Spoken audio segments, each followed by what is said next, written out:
Welcome to iLecture Online. Here's our next example of how to work with the discriminant to predict what's going to happen when we solve a quadratic equation. So the equation is as follows: y equals the quantity x plus 1 squared plus 4. We're going to now set y equal to 0 because we're trying to find where that equation crosses the x-axis. Of course, we need to first put it into this format right here. So that means that 0 equals, if we square this, we get x squared twice the product of these two, that would be plus 2x, plus the last term squared, which is 1, plus 4, that means plus 5. So in this case, we have a equals 1, b equals 2, and c equals 5. So let's see if we get two real solutions, one real solution, or two imaginary solutions. So we plug that into the quadratic formula, and we can say that x is equal to minus b, minus 2, plus or minus the square root of b squared. That would be 2 squared minus 4 times a, which is 1, times c, which is 5, all divided by 2 times 1, which is a. And simplifying that, we get x is equal to minus 2 plus or minus the square root of, that's 4, minus 20, that would be minus 16, all divided by 2.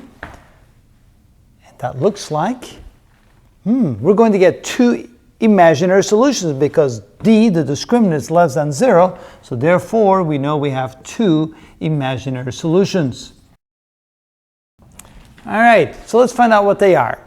So first of all, the square root of 16 is 4. So that means that x is equal to minus 2 plus or minus 4, and the square root of negative 1 is I, divided by 2, or 1 plus or minus 2i. So there are the two possible solutions. Now, what does that look like on a graph? Well, first of all, I forgot the negative 1. Can't forget the negative 1 here. All right. Okay, so where does that put us? Well, first, let's find x equals negative 1. So that's right here, negative 1, and draw a line like this. So we know that the parabola is going to open upward or downward around the value of x equals negative 1. Now, when x is equal to negative 1, we go back in our equation right here. Negative 1 squared, that's 1, plus 5 is 6, minus 2, that's 4. So when x is negative 1, y is 4. 1, 2, 3, 4.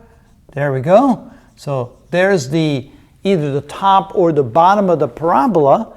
But since we know that we're not going to cross the x-axis, we know that the parabola is going to open upward. So it's going to look like this. And then, of course, if we take the mirror image, we can see that the mirror image will indeed cross the x-axis in two places, hence the two imaginary solutions. Now, where are those points going to be? Well, I go 2 points to the right and 2 points to the left, and that's where it's going to cross. So negative 1 plus 2, that's a positive 1, and negative 1 minus 2 is a minus 3. So it's going to cross, imaginary cross, at x equals 1 and at x equals negative 3. So that's what we mean by writing the solution like this. Okay? Of course, it actually doesn't cross there. They're just imaginary solutions. Now notice the value. Let's say that x equals 1. So what is y equal to when x equals 1? So let's plug that in here. And so let's see here, that's 1 plus 1 is 2. 2 squared is 4 plus 4. That gives us an 8. So in other words, when x equals 1, we're a distance 8 above the x-axis. So this is 8. And since this is 4 above the x-axis, that means we went from 4 to 8, so that this distance here is equal to 4. Now if we flip that over, we go from 4 units down, then this will be 4. And you can see that this point here corresponds to this point over here in the imaginary way of where we cross the x-axis. Let's find out where y can be evaluated when x is equal to negative 3. Okay, when x is equal to negative 3, negative 3 plus 1 is negative 2. Square that, we get 4 plus 4, it's also 8. So that means that when x is equal to negative 3, y is equal to 8. So this distance here is equal to 8.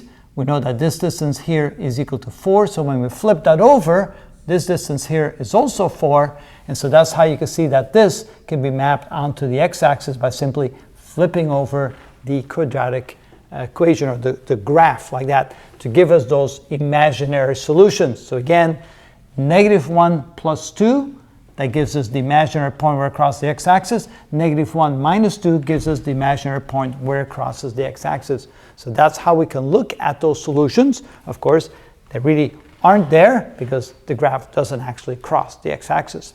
And that is how it's done.